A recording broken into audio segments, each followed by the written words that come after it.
एकनाथ शिंदेने अनेक वेळा बोलावलं पण गेलो नाही. गद्दारी करून आमदारकी नको होती असं वैभव नाईक यांनी म्हटलेलं आहे. दसरा मेळाव्यादरम्यान गोगावलेंनीही फोन केले असंही वैभव नाईक यांनी म्हटलेलं आहे. आमदारकीवरून निलेश राणेंवरही वैभव नाईक यांनी जोरदार टीका केलेली आहे. एकनाथ शिंदे साहेब मला अनेक वेळा बोलत होते, परंतु मला गद्दारी करून आमदारकी नको पाहिजे होती म्हणून मी शिंदे सेनेत गेलो नाही, सर्वांना माहिती आहे. दसरा मेळाव्यापर्यंत म्हणजे लोकसभेच्या निवडणुकीनंतर सुद्धा दसरा मेळाव्यापर्यंत सुद्धा भरत गंगोलेंनी मला फोन केला होता आणि हे भरत गंगोलेंनी सुद्धा मान्य केलेलं आहे.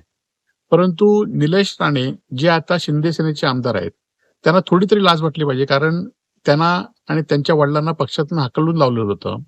त्याचबरोबर त्यांनी बाळासाहेबांबद्दल काय बोललं होतं आणि निवडणुकीच्या फक्त आमदारकीसाठी किंवा निवडणुकीचं पक्षाचं तिकीट मिळालं पाहिजे म्हणून भारतीय जनता पार्टीतनं सोडचिठ्ठी देऊन त्यांनी शिंदे सेनेतनं आमदारकी लढवली.